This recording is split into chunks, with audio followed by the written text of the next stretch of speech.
नमस्ते दोस्तों, मैं मौर्य वर्षा आपके अपने YouTube चैनल पर स्वागत करती हूँ। आज हम विद्वानों के कथन और टिप्पणी का ये दूसरा वीडियो देखने वाले हैं। पिछले वीडियो में हमने रामचंद्र शुक्ल द्वारा कहे गए कथन और टिप्पणियाँ देखी थी। ठीक है, तो आज हम अलग अलग लेखकों के या विद्वानों के कथन देखने वाले हैं। ठीक है, तो चलिए पहले आते हैं अरस्तु। अरस्तु ने क्या कहा है, देखिए।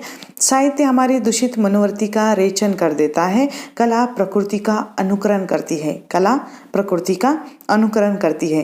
प्लेटो कहते हैं कलाकार मिथ्या जगत की मिथ्या अनुकृति करता है, अतः सत्य से 2 गुना दूर रहता है। सत्य से 2 गुना दूर रहता है। कवि का महत्व एक मोची से कम है। कवि का महत्व एक मोची से कम है।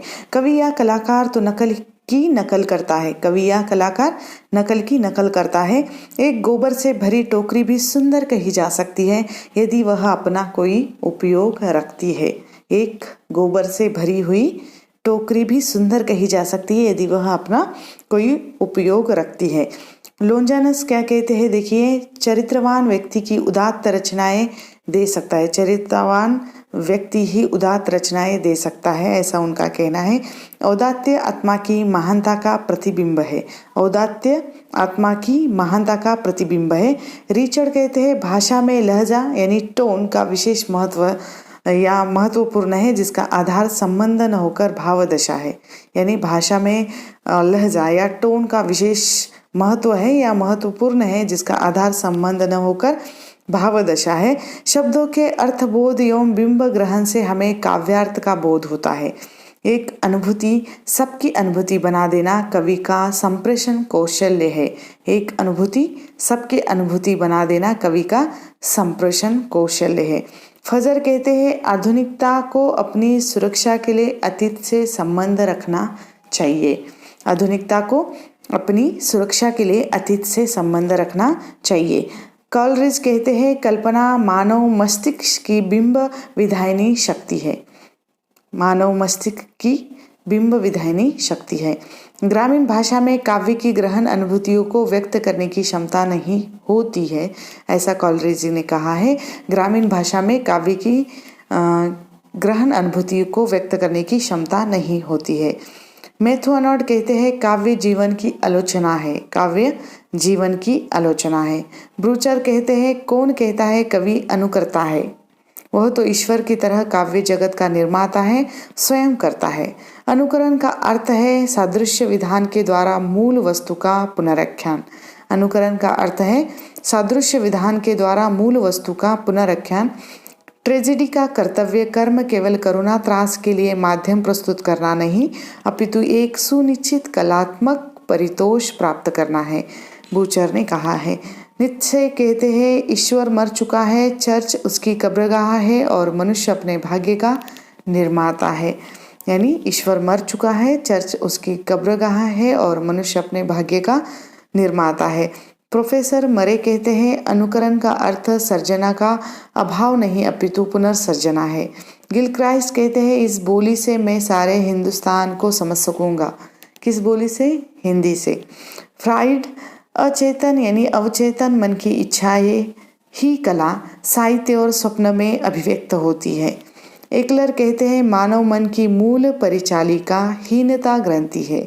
मिशेल कहते हैं कठपुतलियों के खेल व नाच से नाट्य साहित्य की उत्पत्ति हुई है।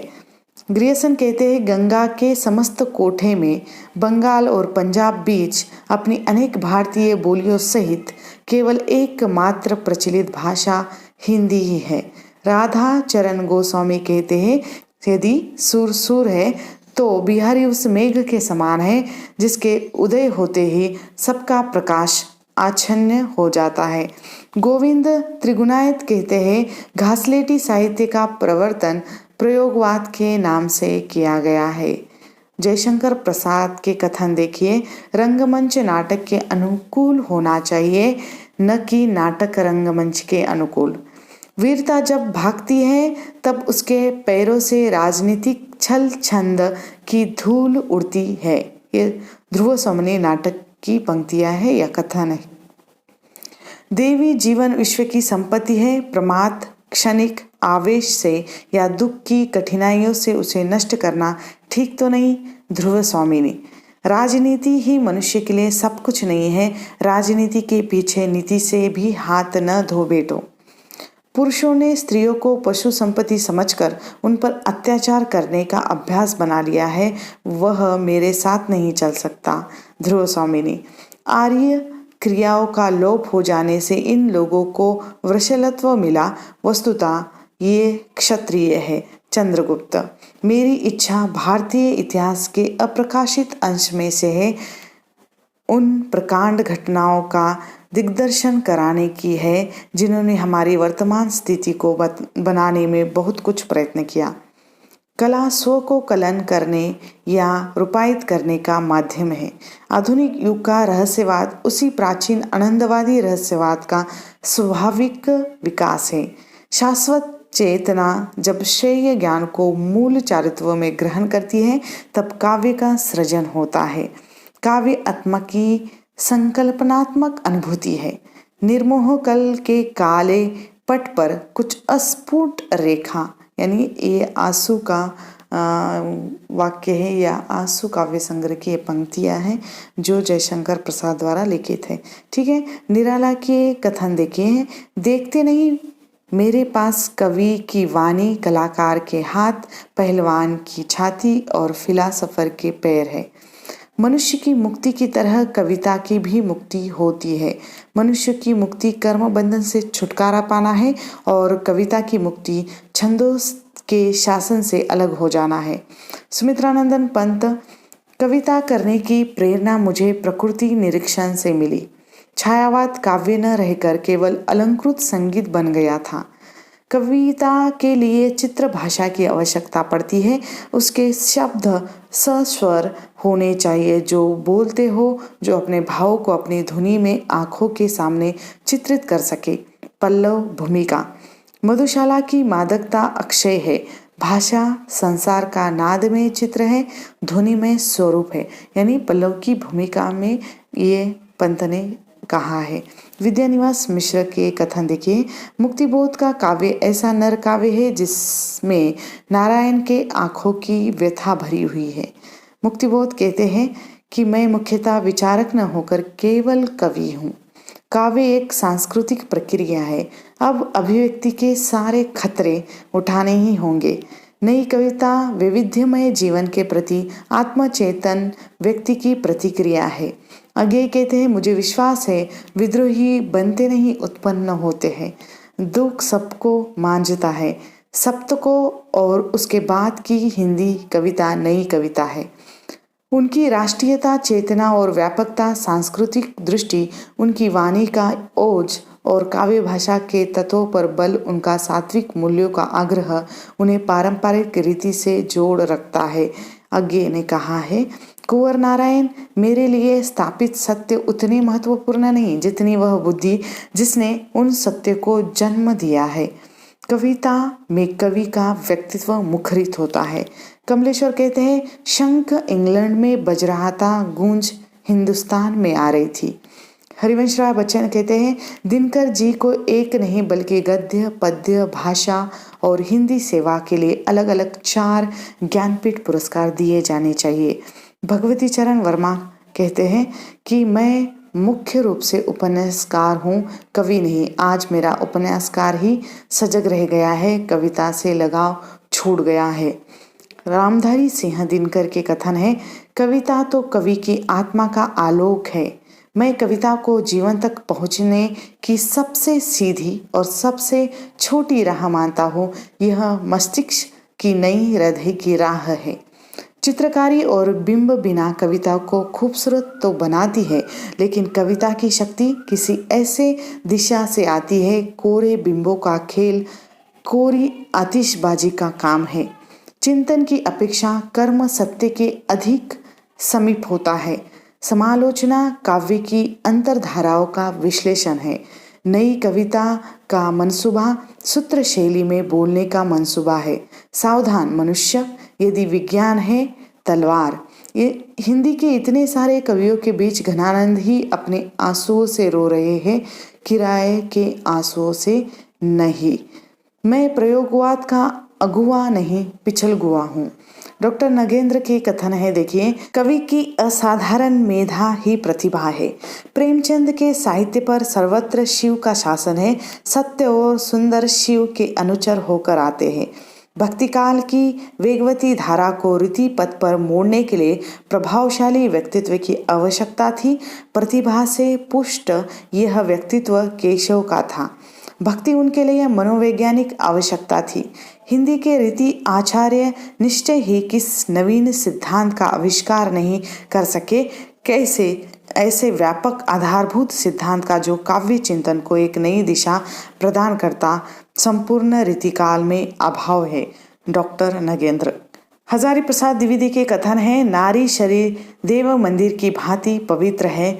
शारों के स्पर्श से सिंह किशोरी कलुषित नहीं होती। प्रेमचंद शताब्दियों से पददलित, अपमानित और उपेक्षित कृषकों की आवाज थे।